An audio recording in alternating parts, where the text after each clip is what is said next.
Fabulous. So thank you all for being here today. I'm actually going to stop my share now that everyone's here so that Mandy and I can kind of take over the screen. Thanks everyone for joining us today. These sessions are so much fun. I love coming on and getting a chance to talk to people that I know from my consulting life. Luckily, in this case, Mandy and I are actually good friends. We met through work and have just been talking ever since. And I personally have learned so much from her over the years. And one of the questions that I get asked all the time is, how do we get that funded? I don't know. Have any of you that are here today ever been in that situation where there's something that you need for marketing and you're told it's not in the budget, or you thought you budgeted enough for something and it's not enough for something. What always breaks my heart is when somebody comes to us for like a website project without having ever looked at what it actually costs to do their website project. They might have asked a friend who owns a business, hey, how much did you pay for your website? And like, maybe it's the same, maybe it's not. And so it's one of the hardest things about the work that I do, Mandy, you might feel the same way, is that people have needs and they're doing amazing work and they don't always have access to the resources to do things the way you dream of doing them. And so I'm so thrilled to be able to bring Mandy on today, because when we first started talking about doing this program and I sent, Mandy my questions, she was like, those are the wrong questions. And so she really has a great take on this. So Mandy, let's start off by having you introduce yourself to our community and reintroduce yourself to many of your friends and colleagues who are on here today, and let them know a little bit about you and the work that you do.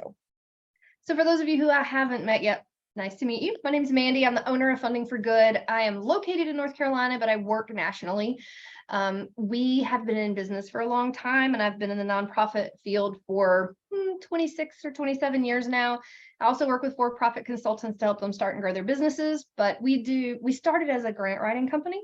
And so I have decades and decades and decades of grant writing and research experience.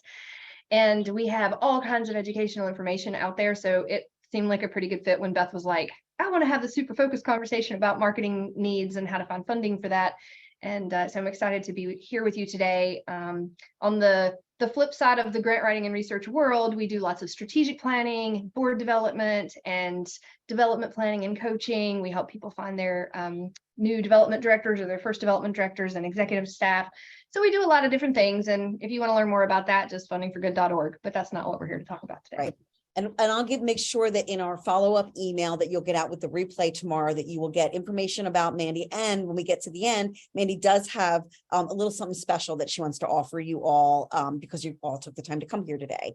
So with that, let's jump into it. We have tons of people here today, and we all want to know, how do we get the money to do the projects that we want to do when it seems so often that grant funders, want to fund specific things that are maybe the things that are important to your organization, but don't necessarily cover everything. I want to also kick off by saying, this is a conversation. I'm asking Mandy the questions, but if you have questions, feel free. You can, as you can see, there's a lot of people here today. You can put them in the chat, or if you have a question that you want to be sure that I don't miss, I have the Q&A open on my second screen as well. So if you put it in the Q&A, it stays nice and static and I'll definitely see it, or you can throw something into the chat. Because remember, there are all these other people on here today that might also have an answer. Mandy has a lot of expertise. We have experience being on the other side of it, and I'll share a little bit of that as well. But you guys have all probably done some grants or figured some things out or got some of what you wanted. Feel free to jump in and answer each other's questions.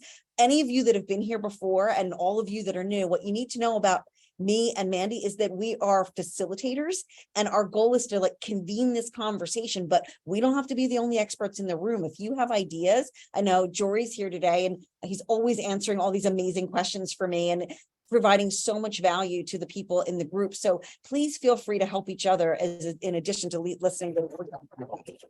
So Mandy, when I first asked you about this, this is so funny. I had like 10 questions written, and Mandy said, yeah, well, all those are going to just lead to the same answer. So let's start off with, when we're thinking we want to get some money to cover the marketing things that we want, let's go find a grant for that. How are we thinking about this all wrong? Yeah. So, so for those of you who haven't ever been on a webinar with me or met me in person, grab a pen and paper because I'm getting ready to give you a whole bunch of information, or just listen to the recording later. I am a company that believes in giving you answers if you're joining us for something educational and not just like highlighting random stuff that's not helpful to anybody. So to answer your question, Beth and I went through this last week, and there's a couple of things to remember. One, nonprofit is your tax status, not your business model. So don't start a nonprofit expecting that everybody's just going to fund you forever. You need to have a sustainability plan. You need to create sustainability for your organization so that you can be around in perpetuity, right? So you need to be a solid organization, good financials, all that jazz. Because foundation prospects are looking at you as an investment. And if they're investing in you, they are wanting to see a return on their investment, right? They don't want to give you money just to keep your doors open. And they don't want to give you money just because you had this great idea and you haven't thought through how it's going to help your organization or the community you serve. So those are kind of like the first thoughts you kind of need to get your head wrapped around. And then the other thing is, how are the dollars you're requesting fitting in with your organization's plan for the future? And how is the organization you're requesting money from, the foundation, how are they helping you generate sustainability? I'm going to give you some examples of this in a little bit. But the thing that we sit down and typically talk to folks about is, I don't know how many of you in the room have a strategic plan, probably 50% or less. Statistics are accurate. If you have a strategic plan, your life is so much easier, whether you're an executive director or a board chair or a development director or a grant writer.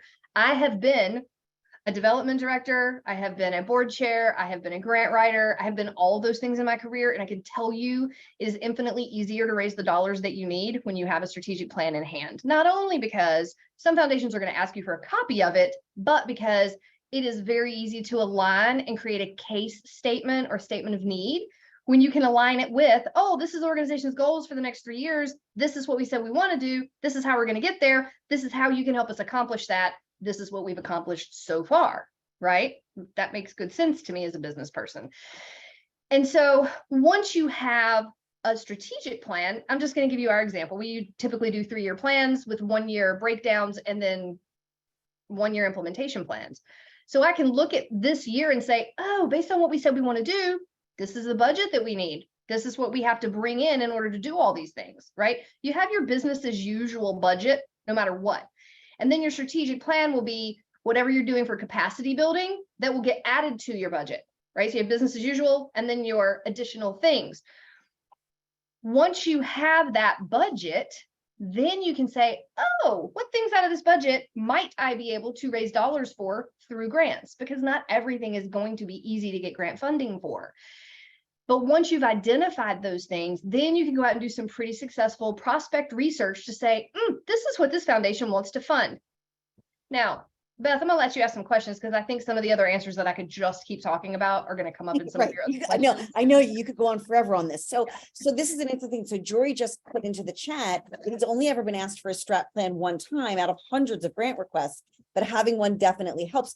And I think that's exactly the point. Like, it's not so much that the funder is going to say, please submit a copy of your strategic plan along with your grant request. It's that your strategic plan is going to help you figure out what and who and how to ask for things, because it's going to make sense to the people that are going to be looking at it. That's true, but there are some, and so Jory, I don't know how many proposals you're writing that are to large organizations. Most of the smaller foundations or the ones that are funding smaller amounts do not ask for strategic plans. A lot of reasons behind that, but most of the more robust foundations, the ones that are funding like multi-hundreds of thousands of dollar projects and more, they're almost always going to ask for that. In one form or another. They might not call it a strategic plan. They might say your next annual plan, your business plan, your organization projections. There's like a lot of different terms they can use for that, but it really is your strategic plan, your business plan of what you're doing and how you get there. And so I agree, in my 30 years of grant writing, I probably only had 20 organizations request it, but almost all of them were for either pretty large grants or for capital projects. And Mm. so a lot of times people are looking for that type of funding. If you already have that crafted, just one more thing off your plate you don't have to do. But as Beth just said, aligning your need with what's in your plan and how it's going to help you get to a certain place is really important in creating your statement of need. Yeah, and so Rose just saying that she cites the and I hope it's she, I apologize if I'm wrong there.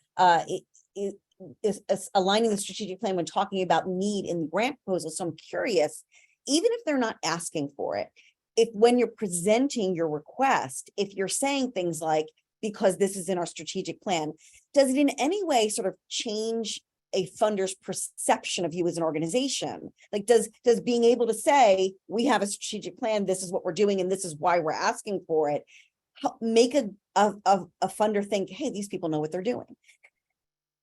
So yes, and sometimes there's a misconception about a few things. If you have a strategic plan in the world of people that want to fund you, it's sort of like going to the bank as a business and asking for a business loan. They're for sure going to ask you for a business plan, right? Like, it's just, that's part of the process. Funders, if you're offering that information, are like, oh, so these folks are like a real organization. They've got structure, they've got foundation, their board is engaged. You're not asking for leadership development dollars in this particular conversation. You're asking for marketing dollars. So if you were asking for leadership development dollars or capacity building dollars for that, then you might ask for money to create a strategic plan or educate your board or do some board training, convening, and that type of thing. But if you already have it, kind of gives you a leg up. So I feel like we're getting sidetracked on the strategic planning conversation, but just to say, if you have the needs that your organization has identified at the beginning of your year or at the end of your last fiscal year, you want to prioritize them. And you want to say, hey, these are the top 5, 10, whatever things you have that we need to find funding for. Some of those might come from a special event. Some of those might come from a drawdown from an endowment. Some of those might be part of your annual giving campaign. And then some of those you might be like, this seems perfect for foundations. This seems perfect because it's a project or a piece of equipment or whatever, right? And then you prioritize and say, this is the thing we need first. This is how much it costs. This is when we need the dollars in hand. And from there is where you can go and start doing your grant research to say, this is what we might be able to apply for. So in order to get marketing dollars funded, you have to think about, how is the marketing going to help your organization move forward, accomplish a goal, build capacity? And that's what you're going to be putting in your proposals. There's 2 different ways to approach this. You can either ask for those marketing dollars by themselves and answer those questions I just said, or those marketing dollars become a part of a program budget or project budget. And then you're allocating dollars to the project line item. I think Beth and I talked about, what do we talk about? Email marketing with a program. Let's say your organization has an after-school program, and that's your only program, big, huge after-school program. And your organization pays for MailChimp. Well, let's say your organization as a whole sends out like 2 emails a month, educational or upcoming events or whatever. And then the after-school program sends out 2 emails as well. Well, 50% of the emails are going for the org and 50% are going for the program. So when you create that program budget, you would want to allocate 50% of the cost of the marketing or of the email tool, to that program. That way it's getting covered under that program budget because it costs that much from the program point of view, right? A lot of people consider 100% of those things gen ops. It is exceptionally hard to fund gen ops. So when you look at marketing dollars, are you creating brochures for a project? How much time, staff time is that going to take? How much printing in-house, paper, ink? Are you outsourcing it? Are you paying for the outsourcing? What are all the things that it takes to create that brochure, those business cards, the banners that you're printing, the billboards, like whatever your marketing is? Are you outsourcing someone creating your design for your website? Is it for a particular program or project, right? So then you can add those things to the budgets for those programs and projects much easier to find funding for that. Because now you're asking for program funding. You're not asking for marketing dollars. Does that make sense, Beth? So you're pitching the marketing tools, execution, the things that you need as resources to help you deliver the program, as Yeah. opposed to, we need a brochure, pay for a brochure. Yeah. And so when you go to do research for that, you're looking for people that want to fund programs, or for people that want to fund after school, or people that want to fund like whatever those things are. You're not looking for people that want to fund marketing, right? Then you present to them, this is what the program does. This is what the blah, blah, blah. This is the cost of running the program. You're not asking them more often than not, you're not asking them for a specific line item from that program. You're just saying, this is the program budget. We're asking you for 10% of it or 15% of it or whatever. Right. So that is one of the easiest ways to get some of your marketing dollars funded. And we've gotten ones that way. Like we just actually finished up a project that was about growing awareness, like to grow awareness and it was to grow an oyster recycling program. And anybody that's been on my classes lately have seen some of the work that we've shown from the different things that we've been doing. So it was about improving awareness and educating the community. And so, awareness and education, marketing, like, I mean, those words are marketing in another word. So you need, so that's, I mean, it's funny when Mandy and I were first talking about this program, I wasn't even thinking that way, that, marketing, how do you cast marketing as a program expense and get the same things that you need done? But, I probably would have gone out to like a search and done like grants that fund marketing expenses and probably would have gotten zero.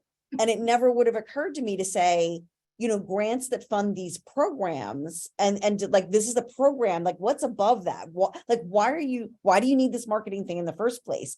And that's a key thing, like to really make sure that you're thinking about why you need it. And then if you have that strategic plan to look for, that strengthens your case rather than makes your case. And that's an important piece. Wordsmithing, that's what grant writing and research is all about, right? So the big word phrase that you should all be thinking about right now is capacity building. So there is nothing that you can tell me that you want to do in your organization that you need dollars for that we cannot make an argument for its capacity building, right? So there's an organization I used to work with, and we needed our first bilingual website. We had a website, but we served Latinos, and our website was all in English. So we're like, we really need a bilingual website so we can reach our audience more easily. We can provide services for them online. They can learn more about what we're doing, blah, blah, blah.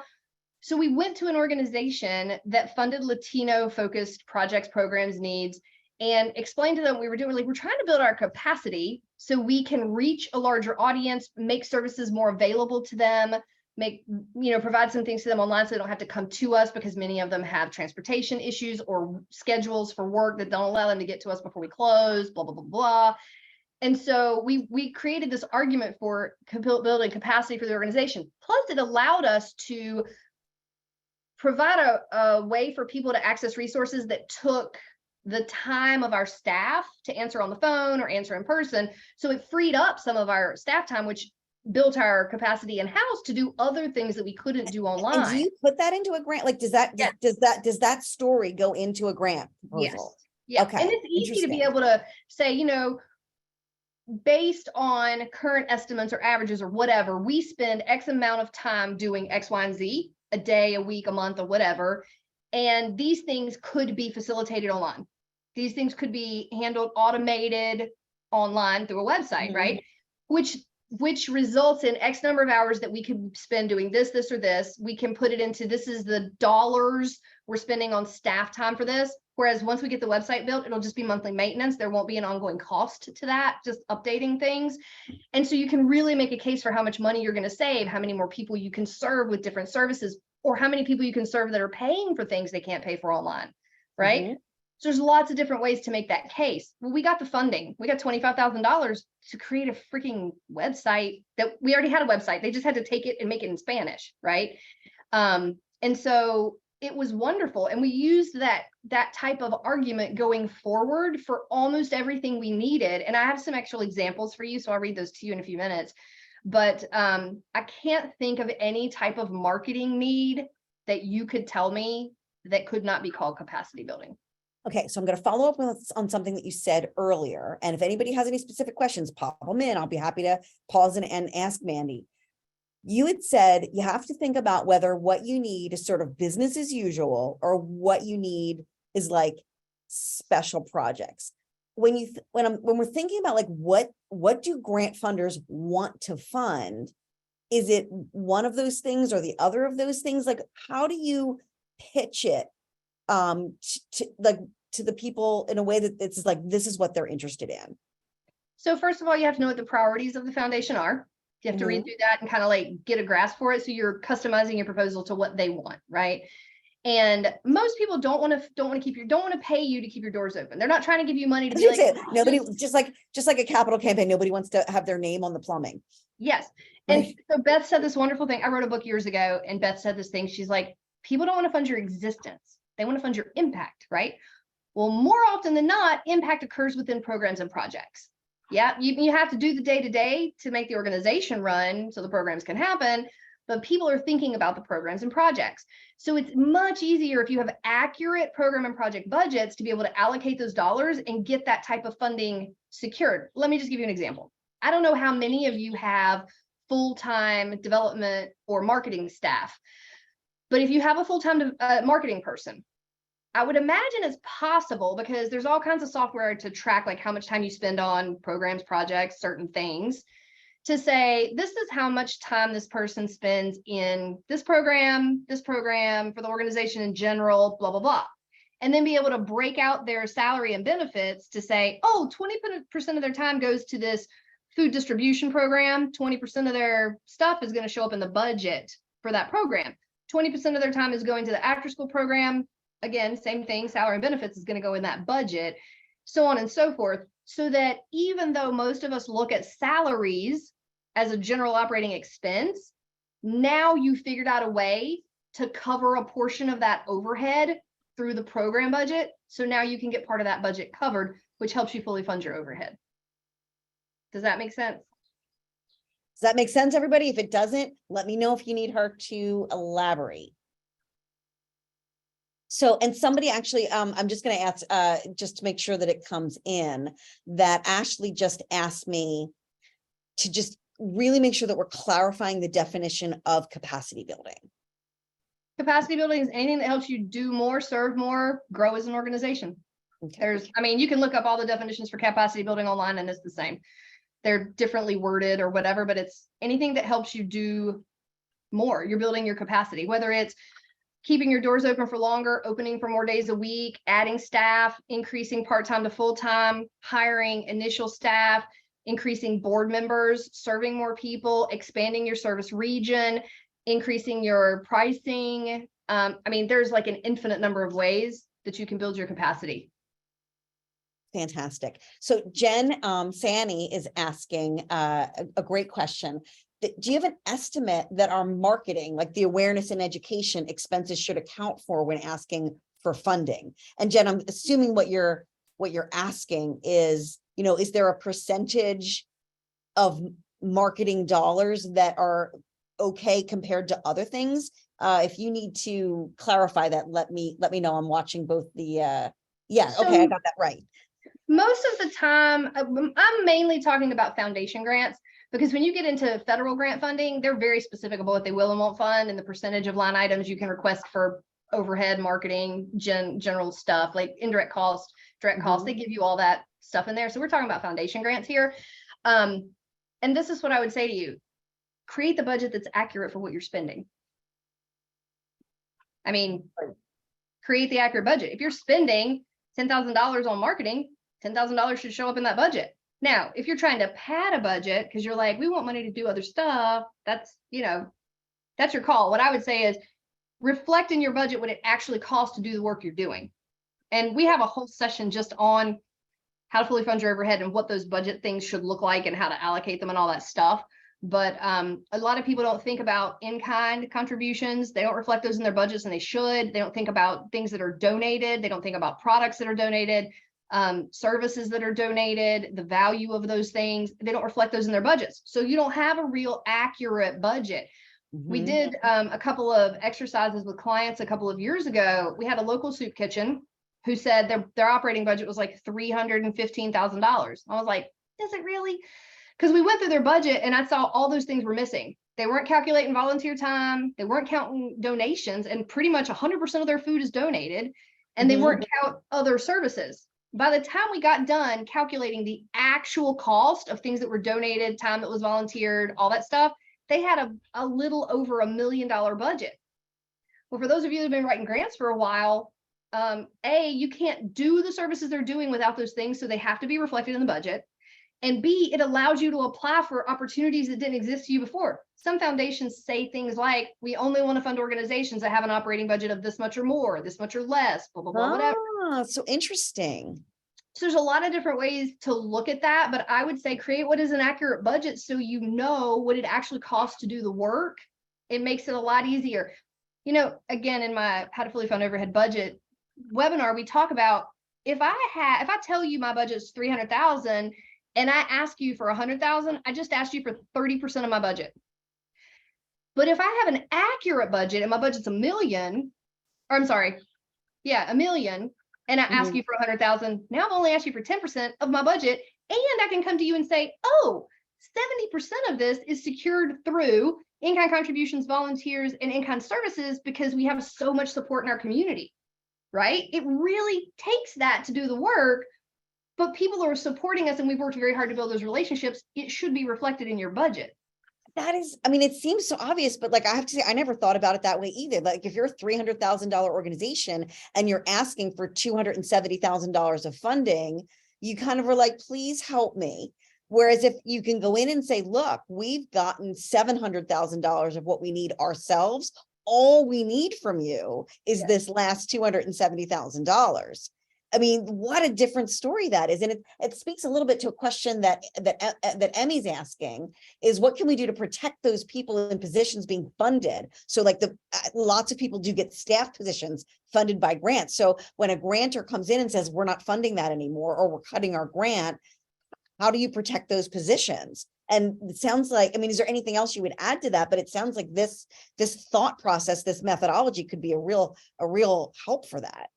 Yep. So a lot of things I'm seeing in the chat box. One, somebody said, Craig, it's difficult to get volunteers and in-kind contribution numbers that are accurate. True, but if you put a process in place for cataloging contributions as they come in, much easier to manage, have a process for it. I realize that takes time to put in place, but we've done that at a lot of the organizations I've worked with. And then there are online volunteer tracking softwares like Track It Forward. And I'm sure there's a bazillion more. It's just the one that comes to the top of mind, where your volunteers get put in, and as they volunteer their hours, they're responsible for tracking them. So they log in and say, this is what I did. This is, you know, I worked in the soup kitchen for 3 hours on Monday or whatever. And then it's very easy for you to track reports, that kind of thing. Or you can log people in as they come to an event. You can just go into your system and put all your information in there and it tracks it.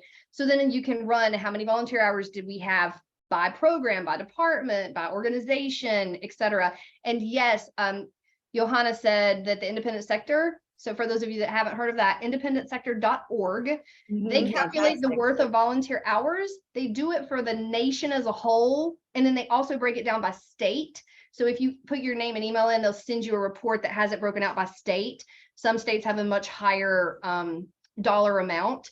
And that's what you calculate your volunteer hours by. And that's how you can kind of determine what the dollar amount would be if you had to hire someone. And that's why we put that into our budgets. Yeah, it is. And it's funny. It's like, I always say things are really difficult until you realize that your funding depends on it. Like if it's, you know, of course, yeah, things are, I mean, lots of things are difficult or a pain. Like I make my staff, we have a timekeeping system for our projects so that we can see whether our projects are profitable. It's a pain in the neck to fill it out and to do it. But you know what, once we started doing it, we became profitable. It's a lot of it is, I mean, some of it is a cultural change, like tracking your volunteer hours, tracking these different things. But like, if you can come in and pitch yourself as a $1.1 million organization, when the cash situation is $300,000, and that gets you access and interest from grants, or it gets a whole lot more of your 300K funded, like when you see the potential impact of the work against it, it might change that feeling of like, this is so difficult to, this is something that's absolutely necessary for us to thrive.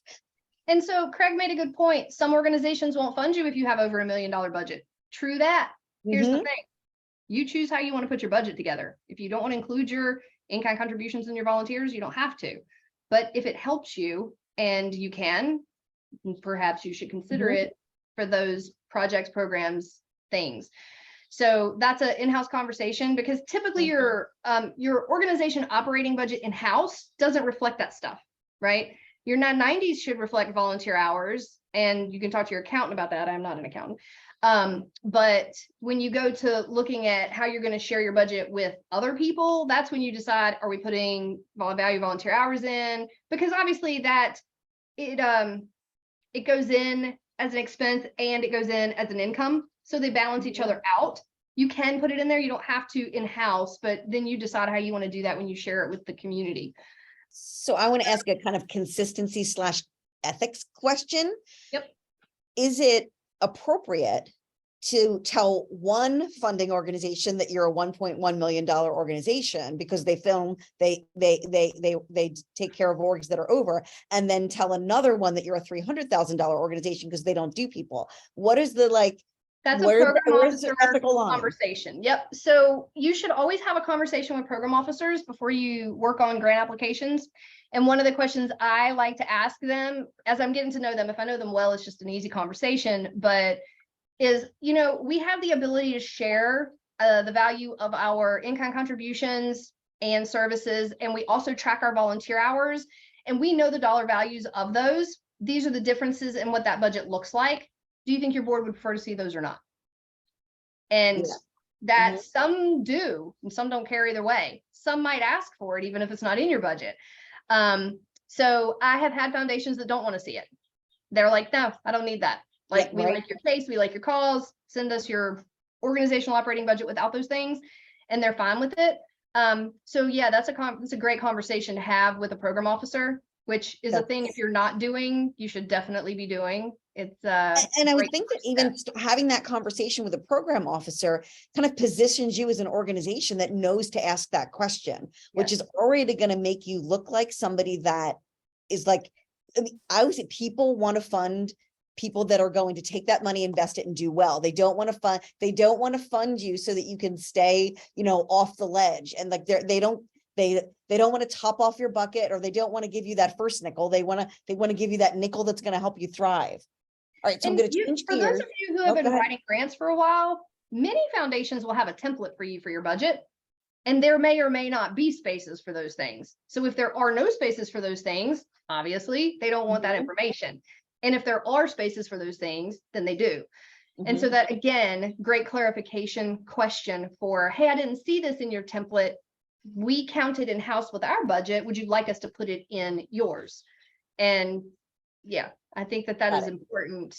I think it is important to track, and I think it is important to ask foundations how they want to see that information. All right, I'm going to cycle back to a couple of questions. Danielle is asking, with a volunteer board of directors, is it appropriate to include their time?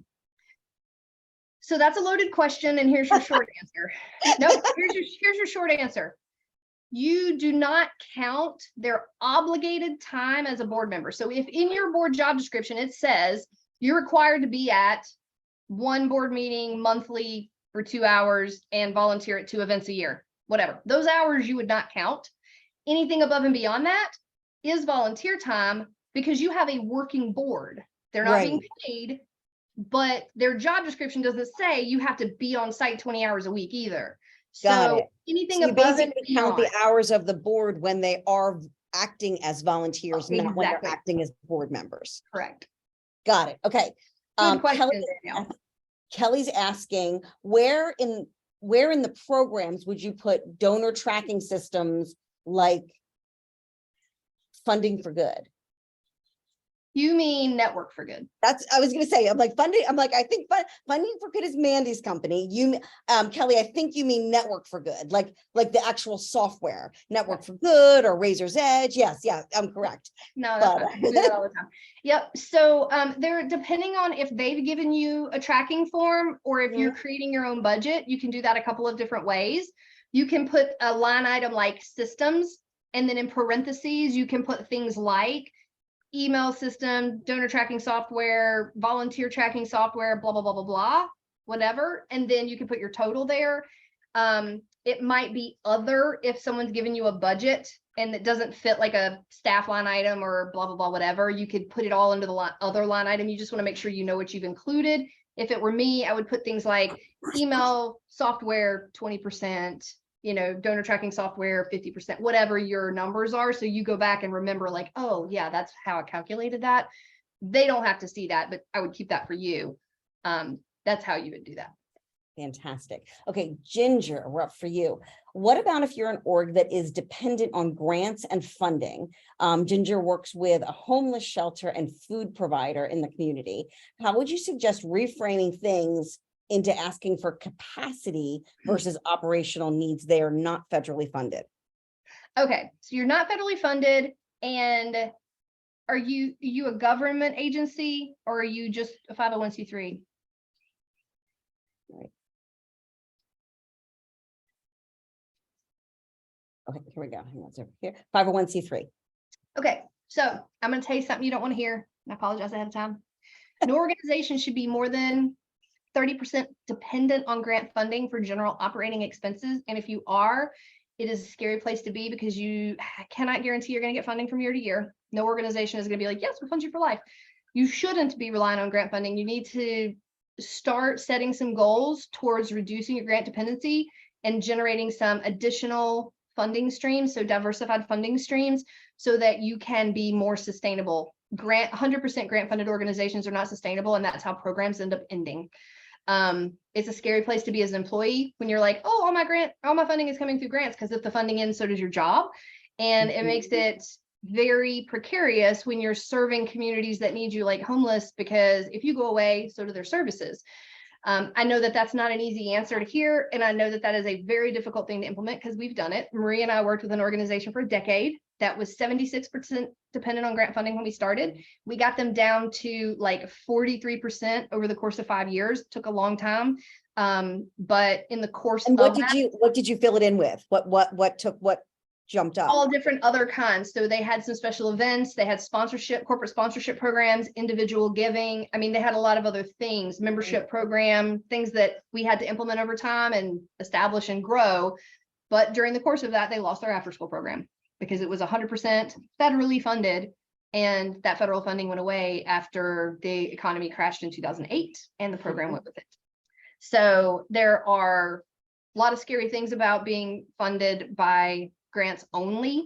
So that might be in your strategic plan, a goal for the organization to reduce grant dependency by 5% a year for the next 3 years or whatever. And then it's creating your development plan and saying, what are those strategies to make that happen? And then working that to make it happen. So I'm not looking at this and saying, you should make that happen tomorrow, because that's not realistic. Don't hear me say that. But just know that's something to be working towards, because that's a scary place to be. Got it. Excellent. All right. I'm going to actually circle back to a volunteer question from Nancy. So they are a literacy volunteer organization. And so they rely on volunteers to tutor their students. So the volunteers they're not just like doing cleanup, they're doing work. And so would you give a value estimate for all of these volunteers that she's feeling like it might inflate their budget too much? So yes, and here's why. And this is what we always tell folks. When you look at the numbers that are shared on the independent sector, and then you look at what you're paying people by the hour, you're like, oh my God, I wish I was getting paid what these volunteers are being valued at, right? Like, it's crazy. But then if you compare it to a living wage, I don't know if any of you have seen that. There's living wage calculators online. You can do it by city, county, state, whatever. If you look at it by living wage, those volunteer hours are actually pretty close to most of those. So we're paying our people not enough necessarily in general, in the world, not just in the nonprofit sector. But here's the thing. This is what I tell people. Let me give you a real example. Marie and I used to work for an organization that was gifted a school building by the county. Congratulations is the word to that, right? Until they decided, and they said, you can use this until we decide we're going to tear it down and build a new school. Okay, sweet, right? And so they charged $100 a month for rent. They had access to like 6 or 7 classrooms, bathrooms, a suite of 6 offices with a lobby and like a workroom. They had access to the gymnasium, the outdoor fields, and the cafeteria. Okay, let that sink in. They paid $100 a month. The board never said, perhaps we should find out what this would actually cost us to rent in case it's not donated to us in the future. Never came up until the board or the school came and said, hey, you've got 6 more months and we're going to tear the building down. This was an after-school program for 200 kids a day, plus all the other things the organization did. Well, when they finally got a estimate on what it would be to rent some space that was equivalent, it was about $13,500 a month. The program went away because nobody knew how much it actually cost to do the work, right? Nobody had any idea how much it was going to cost if this in-kind thing went away. So what I would say to you is, if you have 4 volunteers doing some work, 10 hours a week each, then you need to calculate 40 hours of volunteer time. Because if you had to hire somebody to do that work, between benefits, workman's comp, taxes, their salary, or their hourly pay, you're going to need that money, right? People don't think about that. Like, if you want to keep doing the thing you're doing and you have to pay for it, how much is that going to cost? So that's why it's important, if you have space that's gifted to you, if you have people that are volunteering for you, if you have products that people are giving you, you need to know how much those things are worth in case you need to do that again in the future. So does that make sense? It makes sense to me. And it's funny because when we do a website for somebody, one of the things that we have to talk to them about all the time is, what are your requirements? What do you need? How do you want this to work? And not just on the front end, but how do you need it to work on the back end? And we're constantly having to tell people, if you just happen to have a marketing coordinator and admin that like knows some HTML and you're building to her skill level, and then she gets another job or quits, then the next person comes in at the pay level that you can afford for that job. That person has only administrative skill levels and doesn't know HTML, then you're going to now have to pay for a level of skill or potentially a website rebuild because nobody in-house can now make it run. And it's so funny. Like, it's so easy to think about like this bubble of this is what we need right now because this is how we're doing things, and not think about like literally that, really map it out on a business. It's funny. Like Mandy and I are both for-profit businesses. I actually have a business coach that talks about it. And any of you, if you've ever watched Shark Tank, the sharks will often ask the entrepreneurs, oh, like, so you don't have any debt and this is how profitable you are and this is what your books are you paying yourself? And most of them are like, no, we haven't paid ourselves yet. And they're like, well, then you're not profitable, because that's not realistic. Like, why are you doing this? You're not doing it as a volunteer. So it's like we have to all start forcing ourselves to really look at what the real costs are, or there's like, or you're just kind of going into things blind, as I like to call it, your hope marketing. Wouldn't it be great if kind of stuff? Okay, so we don't. Beth, I have 2 examples, marketing examples. I want to read these to folks real quick. These are from a webinar we teach. So I just took pictures on my phone. I'm going to read you the samples real quick. So the question you want to be asking what's the sample? How to write marketing needs into a grant. There are samples for grants we've actually written. So the question is ultimately, how can I communicate with donors that their immediate support lays the foundation for long-term sustainability and success? That is what you're wanting to think about when you're writing a grant to a foundation. So here is your first example. And we encourage people to be forward thinkers. So these are the forward thinking examples. If you need marketing materials, how do you ask for them and relate to them to sustainability? So you need to think, how will it generate income in the future. This is one example, right? How to generate income. So the first example, creation of our first website will not only increase exposure for the organization, but allow for ease of access by current and potential clients. Additionally, a website will allow us to have an online fundraising platform, a donate now page, a dedicated planned giving section, highlight campaigns, events, etc., and it will facilitate email list growth. As a result, our potential donor prospects will increase and allow us to raise more dollars and create long-term sustainability. Make sense? Fantastic. Does that make sense, everybody? Does that like see that sort of future tense? Awesome. Here's a second one. A well-designed planned giving brochure will allow us to share ways to give and the impact of giving with major donor prospects and leave them with information that will answer questions after our meeting. These brochures can have a huge impact in securing planned gifts after an initial conversation. Planned giving impacts sustainability in perpetuity through endowment investment and annual drawdowns. So that's a second. I mean, obviously you got to think through like, what kind of brochure do you need? And then think through those questions about how's it going to help you? And here's the last one. This is more like just wordsmithing thoughts, but consider replacing words such as printing or postage with terms such as outreach, community engagement, visibility initiative. Yes. I would say there's nothing wrong with saying this is a liquid holding vessel. Exactly. You know, you have to like think about your language and think about like what is it that you can say? Of course it's outreach. Like, do you have to say this is a thing? I love that. Yes. That's such a great perspective. Yeah. So hopefully some of those things help. I mean, like if you say in a grant, many of you know this, if you say postage and you have that as a line item, that is all you can use that for. But if you say marketing expenses, then you could use it for toner, ink, postage, printing, the person that's creating the thing. It's like when you say, we want staff to be trained in first aid and CPR. Well, then that's the only thing they can get trained in. But if you say staff development and leave it open-ended, you can do it whatever you want with that. You could send them to webinars online or to a training course or to a conference or whatever. So it's just a little bit about figuring out the best way to present your ideas the way that that foundation wants to hear them. If you call it program development in one grant and you call it capacity building in another, doesn't mean you're lying. It just means you're using the language they want to hear. You're asking for the exact same thing. Mm-hmm. I think that's fantastic. And it's funny, Joanna's saying that she changed the word marketing to recruitment and engagement so Joanna, did you get the grant? I'm always curious, how did that work? And then here's probably the kind of the question that's on everyone's top of everyone's thoughts these days. My answer is no. Yeah, so Mandy is answering, have you tried ChatGPT and writing some of these statements? Mandy, tell us why your answer is no. Oh, this is longer than you want to hear. So here's my short answer. Okay, go ahead. You go ahead. Here's my short answer.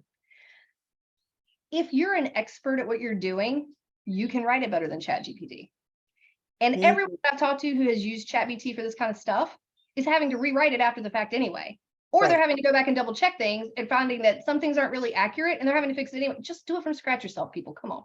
Yeah. I mean, if you need to create a list of like, give me the top 100 blogs about nonprofit fundraising, great, use ChatGPT. But when you're going to write a grant, foundations are going to figure out a way around it. They're going to make you create videos. They're going to make you do other things that are going to be authentic. Just write it. It's not that complicated. You know, interesting that people are asking us all about ChatGPT lately. And if you guys want us to do some programming on it about how people are using it, why to use it, let me know. We've been talking to a lot of people. In fact, a lot of people have been talking about it. We've been using a lot for research, for things that if I had to go hunt this down, like does this department of the government do this? You know, or how does this organization use their marketing? You know, to like understand the context and, you know, like I had to define a term. Information resilience was a term that somebody asked me about. And I'm like, what the heck does that mean? And I could have Googled it, but instead I asked ChatGPT, well, what does this term mean? I didn't take the answers that like 12 bullet point answers and use that as my script. I thought, okay, great. Now that I have a foundation, now I can take that foundation and pair it with my knowledge and figure out how I would answer it. But it's an amazing tool. Foundations might call you and ask you a question about what you wrote. And if you didn't write it, then you either have to figure out the answer to that or go back and review what you had ChatGPT write for you. I mean, I don't know. I don't see the benefit in that for grant writing, but that's me, and I'm that person. And sometimes, like, I find that sometimes it can be helpful for getting over that staring at a blank page, but taking it wholesale, it's you know, in fact, my sister-in-law is a professor at a college, and she just said that they just had a senior submit a ChatGPT generated thing. So clearly educated people can already tell what the style is, what the tone is. And as a marketer, as a brand marketer, style, tone, personality are all important things. And and ChatGPT won't know necessarily. So yes, you say that's interesting that what you guys are looking for. So Mandy, we're getting close to time here. So I wanted to ask you about something else that we talked when we were thinking about this, about how do you bring your team together? You know, a lot of times the grants are being written over in the development department, and they're not necessarily thinking of what does marketing need? Or sometimes the marketers need something and want to go after it, and they're not always thinking about how can we get this thing that we need embedded into what the development team is doing. So in some organizations, there's only development people, and they got to handle, all of you guys, my beloved / marketers that have to kind of do a little bit of everything. In some organizations, there are both marketers and fundraisers, but they're in two, but sometimes they can be like in two fiefdoms that are at war with each other. Yeah, true. So what is your advice on, like, because we could talk forever about grant funding in general. But if the goal of this conversation is to learn and understand, how can we get those communications, outward bound materials, websites, branding, program initiatives, the tactics, the posters, the infographics funded through this, how do you bring your people together to start having the right conversations so that the things that really need to be covered can be covered, and so that other people can start to think this way? So that has to be a facilitated conversation. And again, it typically starts with strategic planning, because when you get the right voices in the room, then those conversations happen there. And then the decisions that are made around strategic planning, everybody's voice has been a part of it. Everybody knows what's been decided moving forward. And then some of those strategies should be group conversations, department conversations, and working together going forward to make sure that the goals are being accomplished that you've put in there. And part of that becomes implementation planning, but it has to start with intentional conversations and there being a process for being heard. A lot of times grant writers don't get asked questions. A lot of times grant writers just get like, write the grant for this, find money for that, blah, blah, blah. They're not part of like budgeting conversations or development. And you're like, yeah, that's not really something you can find grant money for. If you had asked me about that when you were planning this, I could have told you that. But this other thing that you think you're going to fully fund with Gen Ops, I could get money for that. So why don't we get me money for that? And then you do this other thing through Gen Ops that we can't get grant funding for. People aren't talking to their development staff. They're just throwing stuff at them and saying, raise this, raise this, raise this, which is not effective. And for those of you love that idea, that approach of like, how do we start thinking this way as a team and start having conversations, as opposed to asking, I'd like to supersize that, please. Yeah, exactly. And a lot of people, for those of you that are here that are doing fundraising and development and marketing all at the same time. Oh yeah, that's unicorns. And I appreciate that you're unicorns, because just because you raise money doesn't mean you're a marketer, right? Like, I was not a marketer. I can tell you what I wanted to say, but I can't create it. And I shouldn't have been asked to. So I know a lot of people get stuck with that, and I'm sorry for you. And then there are those few people who are the unicorn of both and can do both. So yeah, I always wanted one of those on my team. Got it. But, yeah. Okay, so I want to wrap up, and we're at time here. And I want to, Amelia just put in a fantastic question that I think is a great place to kind of wrap this up with. What are some reliable prospect research, either sites or resources that would include funders? This would include funders for capacity building, marketing, that would be interested in all this kind of work that we're talking about today. Where do people should go to start if they wanted to start searching and figuring this out? So there's a ton of places. We actually have a webinar on our website that is successful grant research, and we walk you through all these free resources on how to find the grants. And I can give that email to Beth. She can send it in the follow-up email, but we use Foundation Directory Online.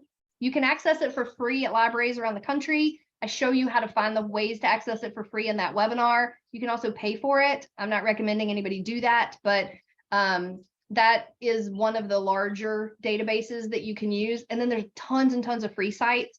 But again, that's a $47 webinar that if you're looking to get into grant research might be really helpful for you. So I'll send that to Beth. I didn't think about that. That's a great resource. And of course, I have to say, thank you so much to Mandy for giving all of us this fantastic information. And Mandy is a phenomenal resource for getting grant research. And she actually has a program that she's going to be running coming up soon with a package on grant research where she will actually help you do some of this. And because you all came here today, she has this really awesome discount for you all. And we're going to be sending that to you in the replay email. So if you know, you can check it out, you'll have a link, you can take a look at it. If that would at all be helpful to just take some of this off your plate, you know, I try and bring you the best people. And Mandy, as you know, you can see she knows her stuff. Her philosophy, the way she looks at this is unique and different. And I really hope all of this has been helpful. We're getting lots of pluses and claps and hearts. And I'm so glad you all thought this was helpful. Anybody that wants support with grant research, we do offer a grant research package. Beth is going to send you that link. And for anybody that signs up between now and the end of the day Friday, you got a $200 off coupon coming in her email. So if you read through it and decide that's something that you need to find prospects for your current programs and projects now, you'd be working with me one-on-one for that. And our current turnaround time is about 3 weeks. Awesome. I hope this has all been helpful to you. This is such a great topic. I mean, it's a big question for everyone, and getting us all to kind of learn more about how we can think about things differently. And I will also say out to you, a lot of times we provide language for people, you know, when you're out there trying to incorporate, you know, we need this into our grant proposal. If any of you are trying to work on a grant proposal and you're like, how do we talk about the marketing part? Please reach out to me. I'll be more than happy to help you with that language. And then hopefully if you get the money, work with you on it when it comes through. So I really appreciate you all being here. Mandy, thank you so much for contributing your time, your knowledge, your expertise to me and my community, and for introducing us to a lot of the wonderful people in your community. Have a great day, everybody. And if you have any topics that you really love to hear about in our community webinars, send them all over. We will be happy to add them to our list. Tell them about the webinar we're doing together. Beth and I have another webinar coming up, and it's oh, that's true. We do have in May. So in June, any of you that are here today that are nonprofit consultants, and I know some of you are, or you know, maybe some of you are like, it's maybe time to go out on my own. If it's something that you're thinking about, I'm actually going to be doing a webinar with Mandy in preparation for a big, amazing nonprofit consulting conference she's doing in August. And in June, I'm going to be doing a webinar with her talking about all the things that I've done wrong in growing my business on the way.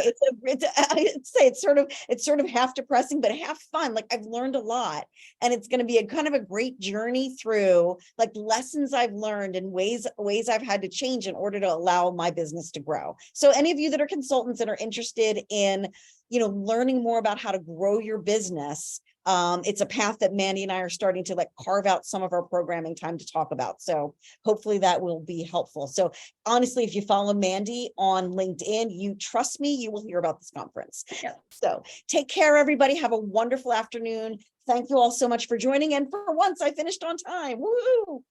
Hey, thanks for having me.